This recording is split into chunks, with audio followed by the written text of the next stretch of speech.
Hello everyone. Now this is the bit given at the end of your NCERT ethical issues related to biotechnology. State board का बहुत सारा part बाकी है, मैं आने वाले लेक्चर्स में वो कवर कर लूंगा, बट पहले एनसीईआरटी का फिनिश कर देते हैं। एक लास्ट बीट है, चैप्टर खत्म हुआ था according to NCERT, ethical issues related to your biotechnology. पहले तो बात क्या है, इथिकल इश्यूज का मीनिंग क्या है। तो आपको पता है कि इथिक्स क्या रहता है, what is ethics. Ethics is the science of true और correct and incorrect, yes right और रॉन्ग। मतलब इथिक्स क्या बोलता है, नैतिकता जिसको बोलते हैं अपन। तो नैतिक चीजें क्या रहती कि क्या ये सही है या ये गलत है, इज इट रीजनेबल और नॉट रीजनेबल। आपको कोई भी चीज जब आप करने जाते हैं तो आपको इथिकली कोई ना कोई रोकने की कोशिश करता होगा, ऐसा मत कर ये गलत है, या फिर हाँ ठीक है ये सही है। समाज इसको एक्सेप्ट करेगा, सोसाइटी के अंदर उसके जो कोई भी स्टैंडर्ड्स है, नॉर्म्स है, सोसाइटी के कुछ रेगुलेशंस है, उसके अंडर में वो चीज सही होती है या गलत होती है, वो देखने का जो काम रहता, that is the part dealt in under this subject ethics.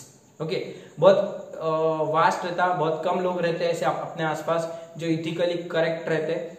कई लोग ऐसे रहते हैं जो इथिक्स को साइड में फेंक देते हैं और बुराई के रास्ते पे चले जाते हैं। सामने वाले को धोखा देना, परेशान करना, उसको कभी भी नहीं, उसकी बातों की इज्जत नहीं करना, समाज के नियम गए भाड़ में, बोले मैं जो कर रहा हूँ वही सही, ऐसे बोलने वाले अनइथिकल लोग अपने आसपास बहुत रहते हैं। तो अब बायोटेक्नोलॉजी में इथिकल इश्यूज कैसे आते हैं, जैसे कि बायोटेक्नोलॉजी क्या रहती, we are dealing with biotechnology, we are studying biotechnology means you are doing some modifications in the DNA and the genome of an organism. आप डीएनए बदल रहे, तो डीएनए में बदलाव करेंगे, मतलब आप क्या करने वाले हो, एक प्रकार से नेचर ने जो नेचुरल डीएनए बनाने वाला है, आप उसके साथ छेड़खानी कर रहे हैं। आप किसी मंकी को मॉडिफाई करके उसके अंदर कोई और जीन्स डाल देंगे, आप चूहों के अंदर जीन डाल रहे, ट्रांसजेनिक माइस तैयार करेंगे, पिग्स तैयार करने वाले, we have seen transgenic animals. लेकिन इथिकली फिर यहाँ पे एक प्रश्न ये उठता, सवाल ये उठता कि एनिमल्स को इस तरीके से अपन क्यों बदल रहे हैं, भगवान ने तो उनको वैसा नहीं बनाया, नेचर ने तो उनको वैसा नहीं बनाया। सो इज इट करेक्ट, हम अपने फायदे के लिए जानवरों को इस तरीके से परेशान कर रहे हैं, उनके अंदर जीन्स डाल रहे हैं, हो सकता है उसके अंदर कुछ साइड इफेक्ट हो सकता है उसकी लाइफ स्पैन उससे खराब हो, means they will also suffer something due to such kind of experiments that you are performing on them, right. तो ऐसे समय ही जो सवाल उठता वही रहता है ethical issue. Okay, so bioethics क्या है, bioethics is the ethics, it is the science of morality, science of morality. It studies the effect of various human activities on other organisms, on other environment and nature, whether that activities have a good effect or a bad effect. So bioethics वही रहेगा। bioethics पहला term देखते हैं ethical issues में, what is bioethics? Ethics means the science of correct and incorrect, okay, and bio means biological activities के ऊपर। So it studies the moral vision, bioethics it studies the moral vision and decisions and policies that we make, हम जो भी policies बनाते हैं, हम जो फैसले लेते हैं, and their effect on the environment and other organisms. So उसके ऊपर क्या इफेक्ट हो रहा है वो स्टडी करना, करेक्ट है या रॉन्ग है, सही है या गलत है, इसका स्टडी करना मतलब बायोएथिक्स। ठीक है, एक सादा सा एग्जांपल पकड़ के चलो। फॉर एग्जांपल आपने कोई एक डॉग के अंदर कोई जीन डाल दिया है, फॉर एग्जांपल डॉग में आपने क्लोरोप्लास्ट वाला जीन डाल दिया, क्लोरोप्लास्ट का ग्रीन कलर रहता है, तो कुत्ते के सेल्स में भी क्लोरोप्लास्ट आ जाएंगे फॉर एग्जांपल, तो कुत्ता हरा कलर का दिखाई देगा, डेंजर देखेगा, ऐसा कुछ मत सोचो ज्यादा, I am just taking an example. इस तरीके से अगर आपने क्लोरोप्लास्ट कंटेनिंग ग्रीन डॉग बनाने की कोशिश करें, बाकी डॉग्स उसको हटा देंगे ना, उसको भोग भोग के मार देंगे ना, उसको पीछे पड़ेंगे ना, मतलब उसकी लाइफ आपने खतरे में डाल दी है, प्लस उसके अंदर वो जीन सर्वाइव कर पाएंगे कि नहीं, हो सकता है उसके कुछ साइड इफेक्ट उसके बॉडी के सेल्स पे, तो फिर वो कुत्ते की जिंदगी पूरी गई। मतलब यहाँ पे क्या हो रहा, एक तरीके से आप अपने हाथ से दूसरे जानवरों को परेशान कर रहे हैं, you are doing some sufferings to them, therefore here the issue comes of your bioethics. आप किसी प्लांट को मॉडिफाई कर रहे हैं, तो प्लांट्स के थ्रू फिर क्या होगा, वो जीन दूसरे प्लांट्स में भी जाएंगे, उसके सीड्स दूसरे, फिर रिप्रोडक्शन होगा, वो सीड से फिर नए प्लांट आएंगे, फ्लावर्स आएंगे, फिर पॉलिनेशन होगा, मतलब जीन फिर वो स्प्रेड होते जाएगा, उस जीन का फ्लो होते जाएगा, बाकी के कॉटन प्लांट्स में जो भी प्लांट्स है उनके अंदर वो जीन स्प्रेड होगा। तो ये सही होगा या गलत होगा, अच्छा इफेक्ट होगा क्या बैड इफेक्ट होगा, किसी ऐसे स्पेशीज के इंट्रोड्यूस करने की वजह से वहां पे रहने वाले दूसरे नेटिव स्पेशीज पे कुछ फर्क पड़ेगा। तो ये जो सारी बातें हैं, these are the parts of your ethics. Okay, so क्या आप जो कर रहे हैं बायोटेक्नोलॉजी में, वेदर इट इज करेक्ट और इनकरेक्ट, ये जो बात है that is your bioethics. Okay, what are the ideas or what are the points that you take under consideration under bioethics? तो सबसे पहली चीज आएगी use of animals and their sufferings due to transgenesis. What is transgenesis? The process of making them transgenic, the process of inserting a transgene and making them transgenic animals. तो अगर आपने कोई animals को यूज करे, चूहे वगैरह use करे, आ जाते फिर वो प्राणी मित्र वाले, प्राणी संगठन वाले, एनिमल राइट्स वाले आ जाते, वो बोलते नहीं चूहों के खिलाफ होने वाला अत्याचार बंद करो बोल के नारे लगाते बाहर। क्यों? अब वो तो उनको ही पता होगा, उनको क्या चूहे अच्छे लग रहे, लेके जाओ तेरे घर को, बोल रहे छोड़ो, बोल रहे तेरे किचन में मालूम पड़ेगा साले तुझे। लेकिन अपने को लैब में कुछ काम करना, डायरेक्ट ह्यूमन पे वर्क नहीं कर सकते, इसीलिए तो अपन चूहे यूज कर रहे हैं, राइट। तो उतने में भी वो चिल्लाने को आ जाते। तो ऐसे में क्या हो रहा है, ये इथिक्स का इश्यू बन जाता है। वो लोग बोलते गलत है, एनिमल्स को भगवान ने बनाया, उनको उनकी जिंदगी जीने दो, अपन ऐसा नहीं कर सकते। तो मैंने आपको पहले भी बोला था, अगर आपको डेवलपमेंट करना है तो आपको कुछ चीजों के साथ कॉम्प्रोमाइज करना पड़ेगा, इथिकल इश्यूज के साथ। और अगर आप बहुत ही इथिक्स पकड़ के चलेंगे तो आपको डेवलपमेंट में से हाथ धोना पड़ेगा, राइट। तो इसका एक बैलेंस रखना पड़ेगा आपको। एनिमल्स का किस हद तक यूज होना चाहिए, उनको किस हद तक सफरिंग्स होनी चाहिए या हो रही होगी तो कहाँ रुक जाना चाहिए, where to stop, what should be done and what should not be done. This is what the area of subject of your bioethics. Bioethics का मेन लाइन जो है स्टेट बोर्ड में दिया जाए आपको एंडिंग में पैसेज में, ethics also studies what should be done और what should not be done under rDNA technology. Okay, क्या करना चाहिए क्या नहीं करना चाहिए। एक्चुअली इथिक्स बोले तो वही साइंस है, क्या करना क्या नहीं करना। जब ऐसे सवाल आता तो समझना आप इथिकल इश्यूज से गुजर रहे। ओके, जब आपको चिट्ठा मारने का मौका मिलता कॉपी करने का, तो कॉपी मारना या नहीं मारना ये आपका डिसीजन रहता। तो अगर आप चिट्ठा मार रहे मतलब आप एक इथिकली गलत काम कर रहे हो, आप चिट्ठी नहीं मार रहे मतलब आप इथिकली सही काम कर रहे हो। ये नजरिए का फर्क है। किसी को लगता नहीं चिट्ठा मारने को मिली तो मार लेना चाहिए, इथिकली करेक्ट है। और कोई बोलेगा चिट्ठा मारने को नहीं मिली इसीलिए मैंने नहीं मारा, तो इथिकल इश्यूज बनते अपने अपने। बट क्या करेक्ट है क्या इनकरेक्ट है आपको भी पता होता है ऐसे टाइम पे। तो that is also here the point कि आपको क्या करना चाहिए एनिमल्स के साथ, क्या नहीं करना चाहिए। ये सबसे पहला इशू है। दूसरा अगर इशू बोले तो violation of environment due to integration of species with the new environment. मतलब क्या, आपने जो भी नया स्पीशीज बनाया, फॉर एग्जांपल आपने ट्रांसजेनिक कॉटन बनाया, उसको अपने इकोसिस्टम में इंट्रोड्यूस कर दी, तो वो पेस्ट रेजिस्टेंट हो जाएगी, जिससे वो पेस्ट सर्वाइव नहीं कर पाएगा। हो सकता है वो पेस्ट सर्वाइव नहीं कर करके पेस्ट मर जाएगा, और हो सकता है वो पेस्ट एक्सटिंक्ट बन जाएगा। समझ में आ रहा है? मतलब आप पेस्ट को खत्म करने का सोच रहे सही है, लेकिन पेस्ट पूरी तरह से खत्म हो गया तो उस पेस्ट के ऊपर जो प्रेडेटर्स जी रहे हैं उनकी भी लाइफ साइकिल थोड़ी सी डिस्टर्ब होंगी। करेक्ट है? So when you introduce a new species, a new transgenic plant animal in an environment, so it will have some biology effects, कुछ तो वहां पे गड़बड़ होंगी with the ecosystem।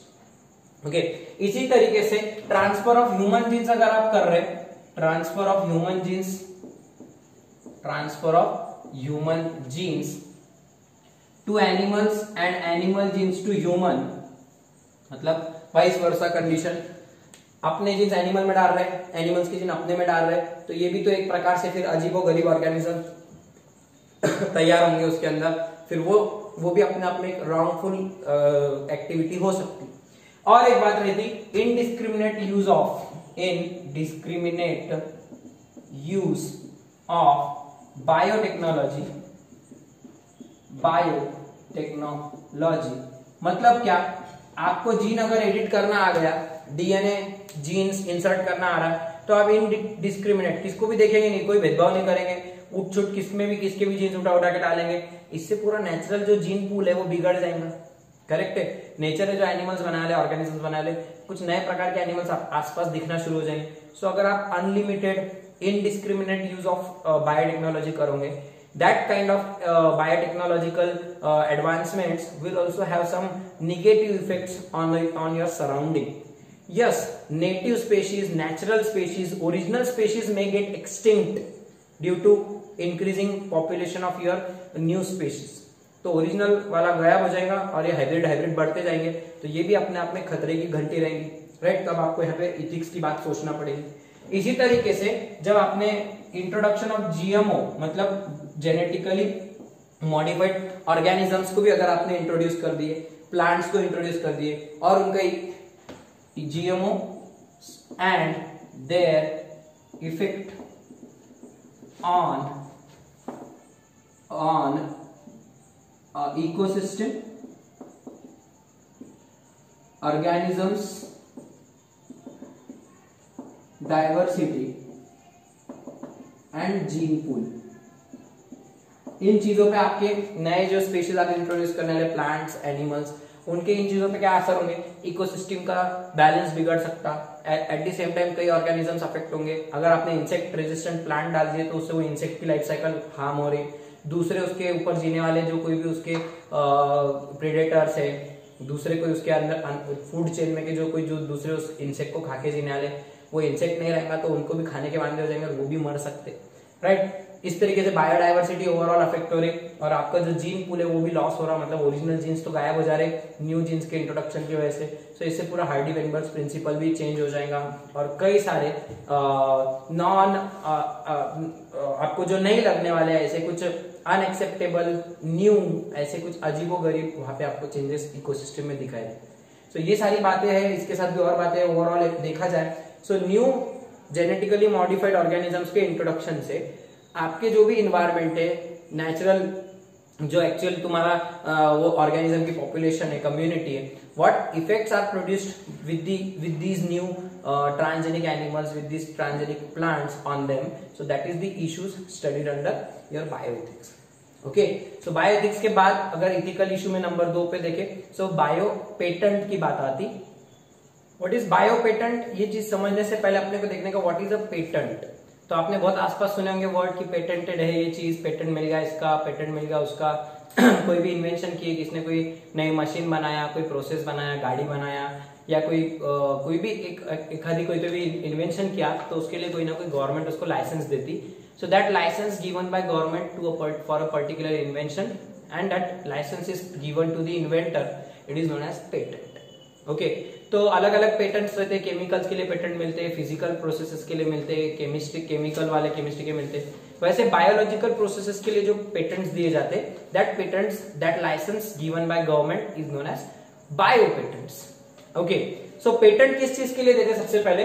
तो या तो गवर्नमेंट किसी चीज को ग्रांट देंगी, ग्रांट, या फिर दूसरा रहेगा स्पेसिएशन और तीसरा रहेगा क्लेम। 3 चीजों के लिए गवर्नमेंट आपको पेटेंट दे सकती। ग्रांट देंगी मतलब आपको गवर्नमेंट एक एग्रीमेंट करके देंगी। First of all what is bio patent? It is the patent given by government, patent और licence given by government for an invention. कोई नई चीज खोज के निकाले, ढूंढ के निकाल दिया तो उसको फिर गवर्नमेंट लाइसेंस देगी। जैसे कि आपने कोई एक प्लांट की वैरायटी तैयार करे जो एक स्ट्रेस रेजिस्टेंट वैरायटी है, बहुत ठंड ऐसे कंडीशन में भी, एकदम बर्फ गिर रही ऐसी कंडीशन में भी वो अच्छे से ग्रो हो सकती without any more damage, much damage. Yes, it can still give undergo flowering in that condition. ऐसी कड़क वैरायटी आपने बनाई, stress resistant climatic stress resistant variety growing under cold conditions. अब आप क्या करेंगे? गवर्नमेंट को आप बोलेंगे कि सर मुझे इसका ग्रांट दो, या फिर मुझे इसके स्पेसिएशन, या फिर क्लेम। आप 3 चीजें कर सकते हैं। ग्रांट मतलब क्या? आप एक एग्रीमेंट करेंगे गवर्नमेंट से कि मैं ये जो प्रोसेस, ये जो मैंने वैरायटी बनाया एकदम ठंड में आने वाली, just like your Hemgiri variety of wheat, तो आपने उस तरीके की वैरायटी कोई बनाया और ज्यादा स्ट्रेस टॉलरेंट, तो आप बोलेंगे मुझे पूरी ये जो व्हीट की वैरायटी है इसका एक एग्रीमेंट करना है मुझे कि मैंने जो कुछ भी बनाया है, ये प्रोसेस क्या है इसकी, वो पूरी मैं उसके बारे में मैं ग्रांट ले लूंगा। गवर्नमेंट मुझे उसके लिए एक एग्रीमेंट तैयार करके देंगी। So that agreement of the invention, agreement के लिए जो मैं करूंगा एग्रीमेंट ऑफ इन्वेंशन, तो उसके लिए मुझे गवर्नमेंट ग्रांट देगी। यस, एग्रीमेंट के आपने बराबर किए, या फिर ये न्यूली सिंथेसाइज्ड कोई वैरायटी। अगर मैं स्पेसिएशन दूंगा मतलब सब्जेक्ट मैटर दूंगा कि मेरा क्या है इसके अंदर, क्यों है सब्जेक्ट मैटर ऑफ इन्वेंशन, उसके बारे में अगर कुछ लिखा हुआ है, मैंने कुछ ऐसा मेरी प्रोसेस बताया मैंने कि मैंने एक डॉर्फ वैरायटी थी, एक सेमी डॉर्फ वैरायटी थी, उनको क्रॉस किया, मैंने हिमालय के गेहूं को दूसरे अमेरिकन व्हीट की वैरायटी के साथ क्रॉस किया और फिर उसके बाद मुझे इस तरीके के कड़क एकदम ठंड में भी आने वाले गेहूं मिल गए, तो आपने फिर यहाँ पे क्या किए, उसके प्रोसेस पूरी सब्जेक्ट मैटर आपने यहाँ पे एक्सप्लेन करे, तो उसके लिए आपका स्पेसिफिकेशन का भी पेटेंट मिल जाएगा। प्लस आपका जो क्लेम रहेगा उसका फ्यूचर का जो स्कोप है, फ्यूचर का स्कोप क्या है, फॉर एग्जांपल जो जो ठंडी जगह दुनिया की कोल्ड क्लाइमेटिक एरियाज है वहां पे आप उसको ग्रो कर सकते हैं। तो हो सकता है कि कोई आपका वो जो ये एग्रीमेंट है, स्पेसिफिकेशन है, चुरा ले और वैसी वैरायटी वहां पे तैयार कर ले। तो फिर आप क्या करते हैं, आपका जो स्कोप रहेगा कि दुनिया में कहाँ कहाँ ग्रो कर सकते हैं इसको, तो आपका जो फ्यूचर स्कोप है उसको प्रोटेक्ट करने के लिए आप क्लेम करेंगे कि इसको मुझे प्रोटेक्शन भी चाहिए, ये वैरायटी कहीं और ग्रो नहीं होनी चाहिए। ठीक है, so patent is granted either a patent means either it is given as a grant और अ स्पेसिफिकेशन और अ क्लेम। ओके, ये स्टेट बोर्ड में दिया है, एनसीईआरटी में नहीं। बट अगर आपको कोई चीज का पेटेंट मिल गया तो आपको उसके कई फायदे रहते। व्हाट आर द यूजेस, फायदा क्या है, आपको पेटेंट क्यों देती government, because that inventor also should get more compensation, more economic benefits, because उसने अपनी जिंदगी का बहुत सारा हिस्सा उसके ऊपर रिसर्च में दिया हुआ है। अगर उसने उसको पेटेंट नहीं किया तो अरे गरे कोई भी आ जाएंगे, एक आधी मल्टीनेशनल कंपनी आ जाएंगे और वो उसके चीज को ग्रो करके लाखों कमा लेंगे, करोड़ों कमा लेंगे और ये बेचारा गरीब को गरीब रह जाएगा। So to protect the interest and the economic profits of this inventor, the patents are normally granted. Okay, generally patents are granted for 5 years or maximum 7 years, 5 से 7 साल तक ही दिए जाते, not more than them। पहले दिए जाते थे 100 साल के, लेकिन बाद में देखा गया कि 100 साल तक एक ही बंदा पैसा कमा रहा, बाकी लोगों को उसका यूज करते नहीं आ रहा, तो फिर बाद में पेटेंट लॉज में कुछ मॉडिफिकेशन हुए and the period of patenting was reduced to 5 years और 7 years from the date of filing the patent. Okay, दोनों में से जो कम रहेगा वो कम से कम या तो 5 साल या 7, उससे ज्यादा वो चीज को पेटेंट नहीं मिलता। Okay, in fact in India the process of patenting is also very difficult process, तो बहुत ज्यादा जांच होती, तो लेकिन पेटेंट मिल ही जाता अगर आपने ट्रू इन्वेंशन किया हुआ है। ओके, तो ये पेटेंट में मिलता क्या, ये चीजें मिलती है। और पेटेंट किसको दिया जाता है, so biological processes, biological processes जो जो रहेंगी, जैसे कि आपने कोई माइक्रोब की स्ट्रेन ढूंढ के निकाले, माइक्रोब की नई स्ट्रेन, सेल लाइंस मतलब सेल कल्चर्स आपने डिस्कवर किए, डीएनए की सीक्वेंस ढूंढ के निकाले, बायोलॉजिकल या फिर बायोटेक्नोलॉजिकल प्रोसेस ढूंढे आपने कोई तो भी नई, किसी प्रोडक्ट को बनाने की नई प्रोसेस, जैसे इंसुलिन बनाने की पूरी प्रोसेस थी वैसे आपने कोई नई प्रोसेस डिस्कवर करे, या फिर आपने कोई तो भी प्रोडक्ट बनाने की प्रोसेस डिस्कवर करे, product process and application of that process, आपने किसी एक चीज ढूंढे और उसके कोई एप्लीकेशंस आपने ढूंढ के निकाले कि ऐसा ऐसा हो सकता है, इसके साथ ऐसा ऐसा कर सकते हैं। सो इन चीजों के लिए बायोलॉजिकल पेटेंट या फिर बायो पेटेंट दिया जा सकता है। Bio patent is granted for some microbial invention of microbial strain और invention of new cell lines, invention of a new DNA sequence or some biotechnological process or some product process or some application of the process, then you can get the bio patent for that biological process.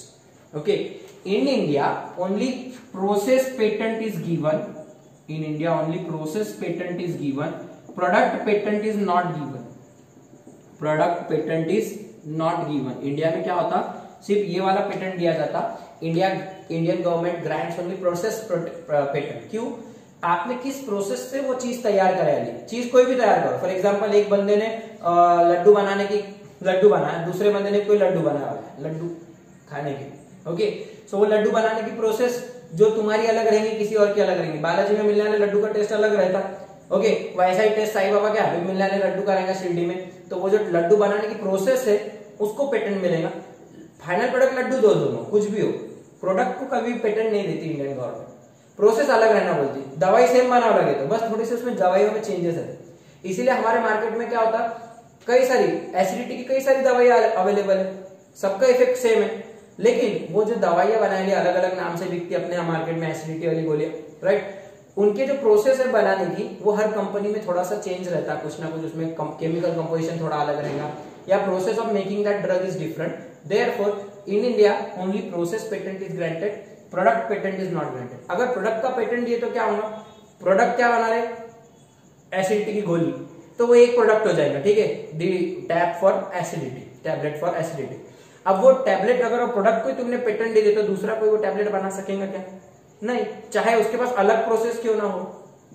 समझ में आ रहा? तो इससे monopoly बढ़ जाती, एक आधी company के हाथ में पूरे पावर्स आ जाते, वो अकेली कंपनी फिर लगे उतने दामों में वो दवाई बेचेंगे। इसीलिए इंडिया कभी भी प्रोडक्ट को पेटेंट नहीं करता। Indian government gives patent to only process, okay, to increase the scope of invention, to increase the area of invention, ताकि लोग नई नई प्रोसेस से सेम प्रोडक्ट बनाते जाए, अलग अलग प्रोडक्ट बनाते जाए। इसीलिए इंडियन गवर्नमेंट कभी भी प्रोसेस पेटेंट करती, प्रोडक्ट को पेटेंट नहीं देती। ओके, देन पेटेंट की जो टाइमिंग रहेगा 5 to 7 years इंडिया में भी है। First bio patent was given to the bacterial strain pseudomonas, ये बैक्टीरिया है, which was used for cleaning of oil spills. समुद्र में क्या होता है, जब शिप्स जाते हैं तो उनके अंदर से उनका ऑयल लीक होता और फिर पानी ऊपर लेयर, ओशन के ऊपर एक तेल की परत तैयार हो जाती, और उस लेयर को अगर साफ नहीं करे तो वहां पे फिशेस वगैरह की डेथ हो जाती है, एक्वाटिक एनिमल्स मर सकते हैं। तो उस ऑयल स्पिल को क्लीन करने के लिए, स्यूडोमोनास प्यूटिडा बोल के या फिर स्यूडोमोनास अनएरोबिक बैक्टीरिया है, इसकी एक स्ट्रेन तैयार करे थे, और वो स्ट्रेन ने फिर ऑयल स्पिल को पूरा डिग्रेड कर दिया ऑयल को वहां पे के, और वहां पे का एरिया क्लीन कर दिया था।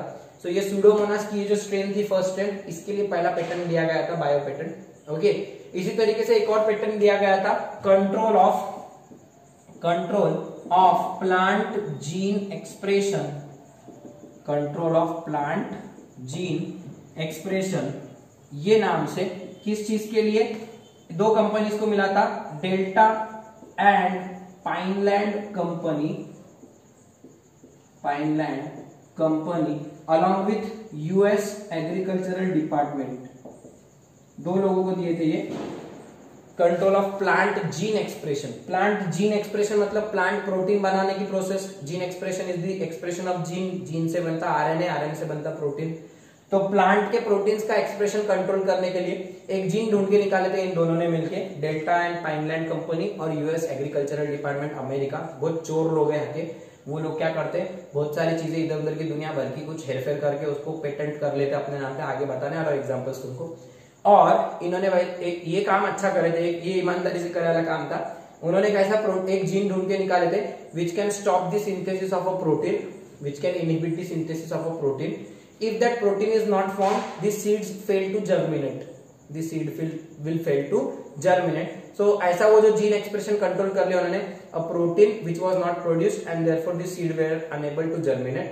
और इससे वो प्लांट की ग्रोथ ही नहीं हो सकती, सीड जर्मिनेट ही नहीं होगा तो प्लांट ही नहीं आएगा। ओके, उस जीन के लिए उन्होंने फिर एक दूसरा पेटेंट लिए थे उसकी प्रोसेस के लिए और वो जीन की पूरे इन्वेंशन के लिए। इंडियन गवर्नमेंट ने ये वाला जो दूसरा है इसको अलाउ नहीं करी, क्योंकि इंडियन गवर्नमेंट का ऐसा मानना था तुम ऐसे कुछ भी जीन एक्सप्रेशन को कंट्रोल करने के नाम पे इनहिबिटरी जीन्स अगर रिसर्च करोगे तो इनहिबिटरी जीन्स की वजह से क्या होगा, वो एक it will be having a negative effect on the environment. तो इंडियन गवर्नमेंट ने इसको फिर एक रीजन देके आपको स्टेट बोर्ड में दिया है नीचे, इसको एक्सेप्ट नहीं किया है। Okay, so this patent is not accepted, has not been allowed by government of India. Okay, next अगर आपके बायो पेटेंट की बात आती तो आप किसी भी चीज का पेटेंट कर सकते हैं इन चीजों का, लेकिन पेटेंट के नाम पे आप जो पायरेसी करते हैं उसके बारे में मैं आपको अब बता रहा। Let's see what is biopiracy. Biopiracy क्या है ये समझने से पहले आपको पायरेट शब्द का मीनिंग आपको बताऊंगा। पायरेट्स ऑफ कैरेबियन सबने सुने वाले थे, डाकू, चोर, the people or the person who steal something or they kill someone directly for their own benefits, they are called pirates। बराबर है, चोर उचक के रहते हैं, वो तो छोटी मोटी बात हो गई। पायरेट्स जरा ज्यादा बड़े हो गए, वो डाकू एकदम समुद्री डाकू, आपको पता है पायरेट वर्ड उनके लिए यूज होता। तो यहाँ पे पायरेसी वर्ड मतलब क्या है, आपने पायरेटेड कॉपीज वर्ड सुने होंगे, पायरेटेड मूवीज वर्ड सुने होंगे। सीधा सीधा जो ओरिजिनल मूवीज रहते हैं थिएटर में लगा ले उनके वहां पे जाके वीडियो रिकॉर्डिंग करने की और उसकी सीडी बना के बेचने का, बराबर है। पायरेटेड मूवीज सस्ते में 10 रुपए में सीडी मिलती थी। आजकल तो पायरेटेड वेबसाइट्स का ही है, पायरेटेड मूवीज की वेबसाइट, आपको वो वेबसाइट पे से फुकट में वो मूवी मिल जाती, राइट। अच्छी बात बताया बोलना सर, अरे अच्छी बात नहीं है, गलत है। बनाने वाला बंदा कौन है, वो जो मूवी भी है, फॉर एग्जाम्पल एक मूवी है वो रिलीज हुई, तो रिलीज होने के बाद अगर आप उसको थिएटर में जाकर देखोगे तो उसमें बनाने वाले को पैसा मिलेगा, थिएटर पिक्चर बनाने वाले डायरेक्टर वगैरह को पैसा मिलेगा, प्रोड्यूसर को पैसा मिलेगा, प्लस वो जो थिएटर है उसके वाली की दुकान चलेंगे, उसका भी पेट पल जाएगा। लेकिन अगर आप वो पिक्चर की पायरेटेड कॉपी देखोगे, पायरेटेड मूवी देखोगे, तो क्या होगा, वो जो पिक्चर बनाने वाला उसको असली फायदा नहीं मिलेगा, थिएटर वाले का पेट जाएगा, बेचारा भूखा मरेगा। प्लस आप जो 10 रुपए में खरीद रहे हैं, मतलब एक प्रकार से आप चीटिंग कर रहे हैं। आप इस तरीके से पायरेटेड मूवीज देख के एक्चुअल जो उसका इन्वेंटर है, बनाने वाला है, उसको आप नुकसान पहुंचा रहे। सो बायो पायरेसी क्या रहती, पायरेसी क्या रहती, असली मालक को उसका सही कंपेंसेशन नहीं देना और उसकी चीज को चुरा लेना, वो गया पायरेसी, राइट। अब आप जब पेटेंट कराएंगे कोई चीज को, तो पेटेंटिंग के नाम पे आप क्या करेंगे, उठ छूट कोई भी चीज को पेटेंट करा के नहीं बैठ सकते। फॉर एग्जाम्पल, पहले आपको किस्सा सुना देता, एक बार क्या हुआ था, हल्दी का किस्सा ले लो या नीम का किस्सा ले लो। नीम मतलब Azadirachta indica, Azadirachta indica, Azadirachta indica नीम है। अब नीम का सबको मालूम है, इसमें anti bacterial, anti fungal properties रहती, एंटी फंगल प्रॉपर्टीज बहुत स्ट्रांग रहती इसके अंदर। कैसा, अगर नीम के पत्तों के रस से, नीम का पत्ता कड़वा रहता सबको मालूम है, अगर उसके रस से आपने अगर नहाए तो उसके रस के थ्रू उसके अंदर जो कोई भी हाइड्रोफोबिक ऑयल एक्सट्रैक्ट है नीम के अंदर, सो अगर वो ऑयल से अगर आपके स्किन पे लगा तो फंगल ग्रोथ वहां पे इनहिबिट हो जाती, वहां पे फंगस ग्रो नहीं हो सकते स्किन डिसीजेस में। इसलिए फिर आपके नीम के काढ़े, नीम के लेप या फिर नीम के पत्तों का रस वगैरह बहुत ज्यादा यूज होता। अच्छा, ये बात मैं नहीं बोल रहा, ये आपको अपने को सदियों से पता है, अपने आयुर्वेद में तो है ही है, दूसरे कई देशों के भी जो दूसरे फोकलोर से, मतलब उनके जो कोई भी रिटर्न डॉक्यूमेंट्स है, कस्टम्स, पुराने जो रिचुअल्स है, उनमें भी नीम का यूज सभी लोगों को पता है। इंडिया में तो इनफैक्ट नीम के कई सारे यूज आपको भी पता है, राइट। लेकिन एक बार क्या हुआ, ग्रेस, WC ग्रेस बोल के जो कंपनी है, ओके, इसने यूनाइटेड स्टेट्स की एक कंपनी के साथ में, USDA बोल के एक कंपनी है, उसके साथ में मिलके क्या करा, यूरोपियन पेटेंट ऑफिस EPO, इसमें जाके रजिस्टर करवा दिया नीम को, इसने जाके रजिस्टर करवा दिया नीम को। किसने किसने, USDA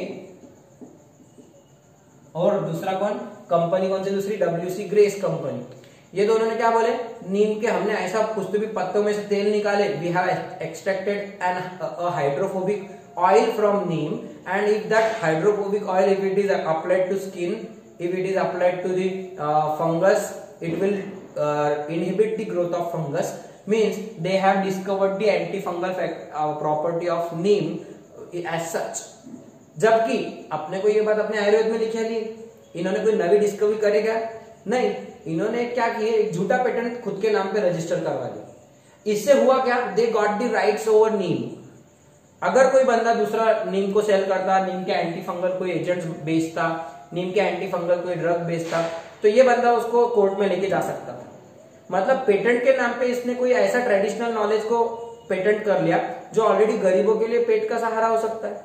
सो ये तरीके का जो एक प्रकार का चोर धंधे थे, आपने क्या किए, they have taken up the traditional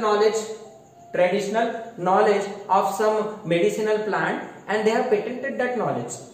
Means they have done a biopiracy.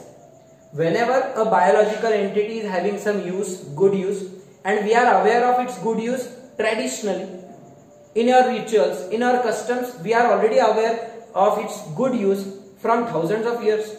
But if some multinational company comes here and if it takes up the rights of that traditional knowledge, and therefore we suffer from that claiming or patenting, so such kind of harm to original traditional person, native person is known as biopiracy.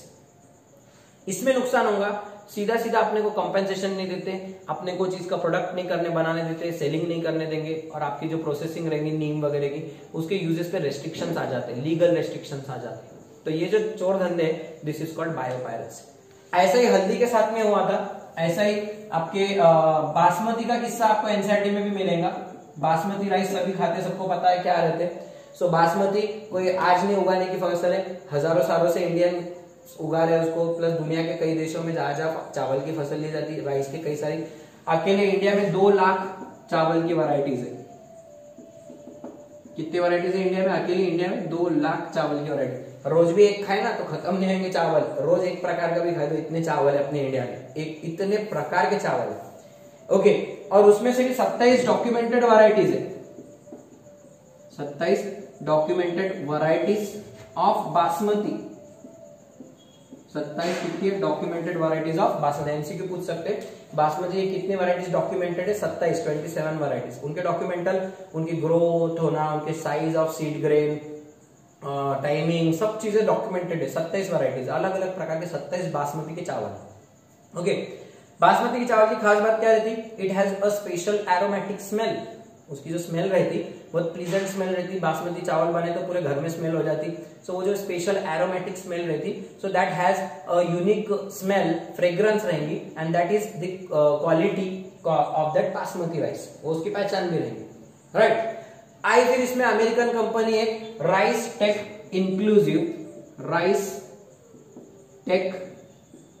Inclusive या फिर INC. ये company थी America की, USA के Texas में। Texas is the biggest state of America, just like Indian Rajasthan. Rajasthan is the biggest state of area wise, सबसे बड़ा राज्य अपना राजस्थान है। प्लस अपने यहाँ पे राजस्थान में भी क्या है, एक बहुत बड़ा डेजर्ट है, थार डेजर्ट है, तो वैसे टेक्सास में भी डेजर्ट ही है। ओके, सो वहां पे का राजस्थान मतलब टेक्सास, अमेरिका का राजस्थान। सो वहां पे टेक्सास की कंपनी थी Rice take inclusive. Okay, and this company has filed a patent in American patent office, US patent office. उन्होंने अमेरिका के पेटेंट ऑफिस को गए, बोले कि हमने एक बहुत भारी पेटेंट वैरायटी बनाया, हमने एक semi dwarf variety of rice, इसका हमने क्या करे, क्रॉसिंग करे, हाइब्रिडाइज करे इसको, और इससे एक नई चावल की वैरायटी बनाए जिसके अंदर बहुत खास स्मेल आती। बोले अरे क्या बना रहे, दुनिया को मूर्ख बनाने के काम कर रहे। बासमती चावल की चुप तो भी बोले वैरायटी बनाए हमने, वैरायटी कुछ नहीं बनाए होंगे उन्होंने, इधर उधर की उठा के इंडिया में आए होंगे घूमने को, इधर देखे होंगे अरे बहुत भारी वैरायटी, उठा के लेके गए, उधर ग्रो करे होंगे और बोले कि हमने बनाए। ऐसा बोल के आखिर में अमेरिकन ऑफिस ने क्या किया, patent office also granted them with patent, और उन्होंने पेटेंट करके वो वैरायटी का नाम भी क्या रखे, टेक्समती। क्या नाम रखे वैरायटी का, टेक्समती। मतलब मती जा रहा नहीं उनका उसमें, बासमती का बास निकाल दे और मती डाल दी, टेक्स डाल दी, क्यों, राजस्थान के नाम पे, टेक्सास के नाम पे। इससे उनको थोड़े दिन तो चलता रहा, चलो भाई एक वैरायटी। अब इससे नुकसान क्या हुआ, उन्होंने बासमती की जैसी टेक्समती वैरायटी ग्रांट कर ली, पेटेंट मिलने के साथ ही उनके ऊपर कई सारे उनको फायदे मिलने शुरू हो गए। No other person can grow that basmati without their permission. इससे कई सारे poor farmers, poor village people या फिर पुअर कंट्रीज के जो कोई भी फार्मर्स है, उनके राइट्स भी खतरे में आ गए। अगर ये किसान अगर बासमती लगाएंगे, that this company was there having a right to sue them in the court, उनको सीधा कोर्ट में खींच सकते थे। तो इससे बहुत बड़ा एक जन आक्रोश तैयार हो गया, the anger raised among the people and it led to a movement, एक मूवमेंट तैयार हो गया, और लोगों ने फिर वो कंपनी के बाहर बहुत बड़े बड़े आंदोलन निकाले, प्रदर्शन करे। फिर आखिर में जाके अमेरिकन पेटेंट ऑफिस को उनकी गलती का एहसास हुआ, and then the patent for Texmati was cancelled, कि चलो भाई हमसे गलती है, हम ऐसा नहीं करना चाहिए था। ओके, इसी तरीके से टेक्समती किस्सा समझ में आया, क्या हुआ था, चावल की अपनी वैरायटी को उन्होंने उनकी वैरायटी बोल के वहां पे पेटेंट करे, जिससे अपने को नुकसान हो रहा था, लेकिन कई लोगों में जो होशियारी थी, लोगों ने अपनी जो सजगता दिखाई, अवेयरनेस थी, उसकी वजह से अपना बासमती बच गया। अगर अपन ऐसा नहीं करते विरोध, तो हो सकता है अमेरिकन कंपनीज और फायदा उठा लेती थी, बट उसको सही टाइम पर रोक लिए तो बच गया। इसी तरीके से हल्दी की भी उन्होंने वाट लगाए थे। हल्दी का तो तुमको मालूम है, हीलिंग प्रॉपर्टी सबको पता है, अपन मार लगने के बाद हल्दी लगाते हैं उसके ऊपर।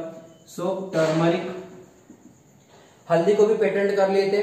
ओके, अमेरिकन ने मैसेज करके, और हल्दी के पेटेंट के ऊपर फिर उन्होंने क्या बोले, we have discovered the healing property in haldi turmeric, but we are having that knowledge of haldi, healing properties of haldi from ancient times. Ayurveda में तो बहुत सारी बातें लिखी है, हल्दी के यूजेस आपको सबको पता ही है। अपन उसको इवन कफ वगैरह हुआ तो आप खांसी वगैरह, सर्दी के टाइम पे अपन काढ़ा बना के लेते। बहुत सारे प्रॉपर्टीज है, मार लगने के बाद उसके ऊपर हल्दी लगा दिए तो फिर जख्म जल्दी बढ़ जाएगा आपका। ये बातों को उन लोगों ने पेटेंट करे, अगर उनका पेटेंट कैंसिल नहीं करते थे तो फिर वो क्या होता था, अपने को नुकसान होता था। ओके, तो फिर वंदना शिवा और जयंत नारळीकर, वंदना शिवा एंड जयंत नारळीकर, नाम सुने होंगे आपने पेपर में। ये इंडियन साइंटिस्ट, इन लोगों ने फिर आखिर में जाकर उनका विरोध करे। अच्छा, वो हल्दी का जो पेटेंट लेने वाले थे वो भी इंडियन ओरिजिन के साइंटिस्ट थे, मिसिसिपी सेंटर के, मिसिसिपी अमेरिका का एक नदी है, वहां पे राज्य भी। तो वहां पे के दो अमेरिकन साइंटिस्ट थे, but they were of Indian origin. अब उनके माँ बाप इंडियन ओरिजिन के थे, ये बच्चे वहां पैदा हुए वाले अमेरिका में, तो उनको उनके माँ बाप ने बोलेंगे हल्दी लगा बेटा, तो पट्टों ने देखो क्या दिमाग लगा, अपन अमेरिका में पेटेंट कर लेंगे। ये एक प्रकार से धोखाधड़ी है। जो ट्रेडिशनल नॉलेज है तुम्हारा, you can not exploit that traditional knowledge by such wrongful ways. तुम अगर उसको इस तरीके से पेटेंट करेंगे, this will harm the rights of actual owner और actual native people of a country. Okay, so haldi was also one of the case of biopiracy. Neem was also a case of biopiracy. Basmati rice was also one of the case of biopiracy. So what is biopiracy? When a multinational company or any individual exploits some traditional knowledge, traditional resources without giving proper compensation to that country. So that kind of exploitation is known as your biopiracy. गरीब देशों के ऊपर भी ऐसे होता है। गरीब देश जैसे कि भूटान वगैरह हो गए, यहाँ पे बहुत ज्यादा चीजें अवेलेबल है, वहां पे रिसोर्सेज इतने रीच है, हिमालय की पूरी घाटियां है वहां पे, उसके अंदर ऐसे प्लांट्स मिलते, अगर वो प्लांट्स को आपने ढूंढे और उनके अंदर के मेडिसिनल यूजेस निकाले, ऑलरेडी वो यूजेस वहां के लोकल लोगों को पता होंगे, लेकिन अगर आप उसको पेटेंट करेंगे तो आप क्या कर रहे हैं, एक प्रकार से चोरी कर रहे हैं, आप उनको प्रॉपर कंपेंसेशन नहीं दे रहे, आप उनका नुकसान करके खुद के पैसे भर रहे, जेब भर रहे। सो जो फाइनेंशियली रिच कंट्रीज है, इंडस्ट्रियलाइज्ड कंट्रीज है, डेवलप्ड कंट्रीज है, ऐसे कंट्रीज या फिर multinational companies, they exploit such resources and they take misuse of that resources for their economic benefits. This is called biopiracy. Okay, so आजकल तो नियम बहुत कड़क हो रहा है, इंडियन पेटेंट्स एक्ट बहुत कड़क हो रहा है, उसके अंदर कई सारे टाइमिंग वगैरह रिड्यूस कर दिए, किस चीज को पेटेंट देना चाहिए, किस चीज को नहीं देना चाहिए, पेटेंट देने की प्रोसेस भी थोड़ी सी मॉडिफाई कर दिए, उसके अंदर इमरजेंसी प्रोविजंस ला लिए कि इमरजेंसी किसने अगर पेटेंट मिल गया है तो उसको रोकने के लिए स्टे वगैरह देना, बहुत सारे उसके अंदर लॉज वगैरह स्ट्रिक्ट होते जा रहे हैं। सो आए गए किसी भी चीज के ऊपर आप पेटेंट नहीं मांग सकते, आपके पास कोई तो भी एक इनोवेटिव प्रोसेस होना, एक न्यू इन्वेंशन होना, तो ही आपको जाके उसका पेटेंट मिलेगा। ओके, सो इस तरीके से बायो इथिकल इश्यूज में क्या क्या रहता, इथिकल इश्यूज में रहेगा आपका bio ethics, whether the thing is correct और नॉट। वो होने के बाद आप उसको पेटेंट करवाओगे, अगर आपने सही चीज बनाए, नई चीज बनाए, तो आपको उस चीज का पेटेंट मिलेगा, either in the form of grant, speciation और क्लेम। पेटेंट मिलने के बाद आप उस प्रोसेस को पेटेंट कर लेंगे और आपका प्रोडक्शन चालू कर देंगे और उसकी सेलिंग करेंगे, मार्केटिंग करेंगे। लेकिन पेटेंट के नाम पे you can not patent, you can not get license for such things which are already there in the traditional knowledge of the community of a country. आप उन चीज को पेटेंट नहीं कर सकते। If you are exploiting that traditional knowledge for your benefit, you are patenting that traditional knowledge, means you are doing biopiracy with that person. Okay, so इस तरीके से बायोएथिक्स, बायोपेटेंट और बायोपायरेसी तीनों एक दूसरे से रिलेवेंट इश्यूज है। बायोपेटेंट पे क्वेश्चन आया था डेफिनेशन पे, एनसीईआरटी की डेफिनेशन एज इट इज आई थी। बायोपायरेसी पे क्वेश्चन आया था। ओके, तो बायोपायरेसी जहां पे आपको बोर्ड में दिया हुआ है वो वाला आपको बताया था मैंने फोटो, वहां पे आपको वो लर्न कर लेने की डेफिनेशन। और बायोएथिक्स फर्स्ट पेज पे डिस्कस किया हुआ है। तो ये सब चीजों पे गौर रखने के लिए बायोएथिकल इश्यूज वगैरह, किसी चीज को ग्रांट देना क्या नहीं देना, जीएम को ग्रांट देना क्या नहीं देना, उसके लिए इंडिया में एक कमेटी है, इंडियन गवर्नमेंट ने बना ली, genetic engineering approval committee, genetic engineering approval committee. This question was asked in 2019 NEET। GEAC का फुल फॉर्म पूछे थे। What is GEAC, last line MCQ फिर से देख लो, एनसीईआरटी में इथिकल इश्यूज जहाँ पे दिया हुआ है। तो GEAC is the it is the community, sorry, it is the committee that was established, that is established by government of India to approve genetically modified researches, biotechnological researches, genetic and their introduction into public service or not। कोई भी चीज जैसे BT brinjal की बात ले लो, अगर आपने BT brinjal बनाया, मतलब क्या है, बीटी कॉटन जैसा था वैसे बीटी ब्रिंजल बनाया, ब्रिंजल के ऊपर अगर वो कीड़ा अटैक कर आपका बोलवर्म, तो ब्रिंजल को खा जाएगा और आपका इकोनॉमिक लॉस होगा। लेकिन अगर आपने ब्रिंजल में बीटी के जीन्स डाल दिए, बैसिलस तुरिनजेंसिस के बीटी टॉक्सिन वाले जीन्स, तो उन जीन्स की वजह से बीटी टॉक्सिन ब्रिंजल में बनेगा, कीड़ा तो वो टॉक्सिन खा के मर जाएगा। अगर वो टॉक्सिन तुम्हारे पेट में गया तो तुम्हारे पेट में अल्कलाइन पीएच है, हो सकता है पेट में मतलब तुम्हारे आगे इंटेस्टाइन में अल्कलाइन पीएच है, तो हो सकता है कि तुम्हारे अंदर जाके वो टॉक्सिन एक्टिवेट हो जाए और तुमको कुछ हार्मफुल इफेक्ट्स पैदा हो। ऐसा ब्रिंजल खाने से अगर आप मरने लगे तो ये सारी बातें कौन देखता? All these things whether to approve a genetically modified crop or not. All these are the rights of your genetic engineering approval committee, वो उसको approval दे. Appraisal नहीं, approval committee. ऑप्शन में appraisal word भी था, but approval committee है. Okay, it controls giving the patents to genetically modified researches and their public introduction. Okay, so that's all about your bioethical issues, ethical issues. NCERT state board दोनों का mix बताया. State board में बहुत सारा ऐसा theoretical discussion दिया है, बहुत ज्यादा इतना मत करो, बस डेफिनेशन, उसके अंदर के फैक्चुअल पॉइंट्स, उनके यूजेस, मिसयूज, ये चीजें आपको डिस्कस करनी है. एक लिटरली आपको ऐसे लिखना पड़ेगा, निबंध जैसा लिख के आने का, लेकिन रिलेवेंट लिखो. बायो एथिक्स पूछे तो एथिक्स की बातें करो, उसमें पेटेंट मत घुसेड़ दो. पेटेंट पूछे तो पायरेसी मत घुसेड़ दो. ठीक है, पेटेंट क्या है वो अलग चीज है, पायरेसी चोरिया करना अलग चीज. ठीक है, तो छोटे चाले करेंगे तो पायरेसी, अगर कोई चीज को तुम परमिशन मिलेंगी तो वो पेटेंट, और अगर हाँ या ना करना चाहिए क्या नहीं करना चाहिए मतलब ethics. Okay, so that's all about your ethical issues. We will see the additional bits here. Actually NCERT based chapter is finished. NCERT का जितना पार्ट था पूरा फिनिश हो गया.